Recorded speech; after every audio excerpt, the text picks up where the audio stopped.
Assalamualaikum warahmatullahi wabarakatuh. Salam merdeka, Malaysiaku berdaulat, tanah tumpahnya darahku. Selamat pagi dan salam Malaysia Prihatin yang dihormati barisan guru-guru Siritin dan kawan-kawan yang dikasihi sekalian. Bunga Raya, bunga kebangsaan, warna merah indah menawan. 31 hari kemerdekaan, Malaysia bebas dari penjajahan. Tarikh keramat 31 Ogos pasti diraihkan di seluruh negara sebagai sambutan ulang tahun negara yang bebas daripada cengkaman penjajah. Syukur Alhamdulillah kerana pada tahun ini kita dapat menyambut kemerdekaan yang ke-64 dengan penuh bersemangat walaupun kita masih berada dalam suasana PKP.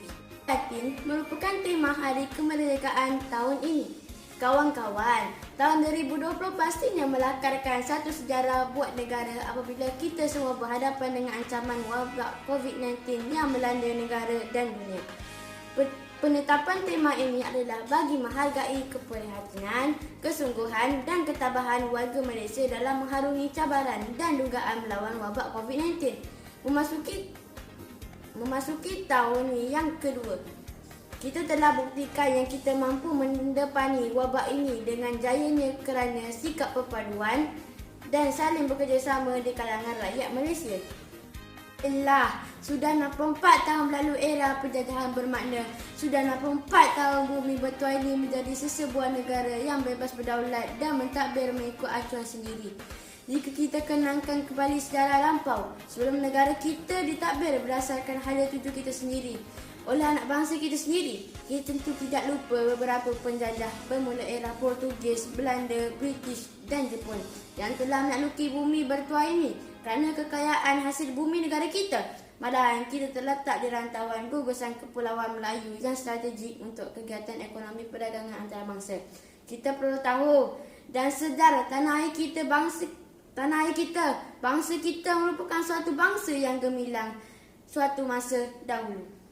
Kegemilangan kerajaan Melayu Melaka yang merangkumi keseluruhan tanah Melayu, termasuk Pulau Sumatera dan Jawa, menunjukkan keagungan bangsa kita suatu ketika dahulu.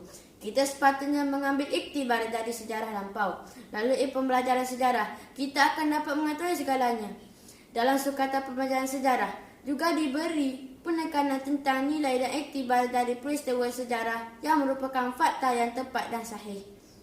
Sejarah adalah suatu roda. Jika hari ini kita alpa dalam setiap tindak tanduk kita tanpa merujuk pada sejarah, tidak mustahil sejarah lama berulang kembali. Kawan-kawan sekalian, bersama-samalah kita hayati kemerdekaan negara kita. Mencapai kemerdekaan bukan suatu perkara yang mudah, namun suatu perkara yang amat sukar untuk mengisi kemerdekaan ini dengan penuh makna. Berusahalah kita untuk menjadi warga negara Malaysia yang bersyukur dan menghargai kedaulatan bangsa dan negara kita selagi tidak bertentangan dengan landasan agama kita. Saya percaya tema ini akan memberikan kesan mendalam dan melahirkan semangat kecintaan terhadap negara dalam hati kita semua sebagai warga negara Malaysia yang cinta akan tanah air.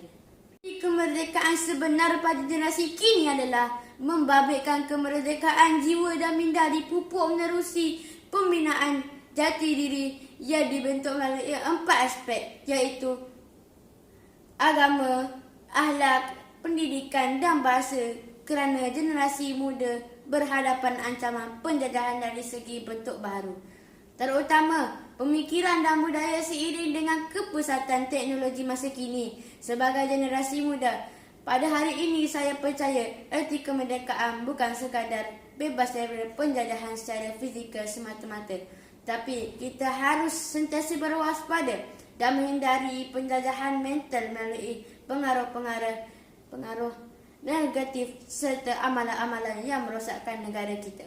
Berkata, selamat menyambut Hari Kemerdekaan Negara yang ke-64. Sama-sama kita doakan agar kemerdekaan, keamanan dan kemakmuran negara kita akan tetap berkekalan untuk tahun-tahun yang akan datang. Semoga COVID-19 cepat berlalu. Sekian, wassalamualaikum warahmatullahi wabarakatuh. Selamat Hari Merdeka, Malaysia Prihatin. Merdeka, merdeka, merdeka. Sekian, terima kasih.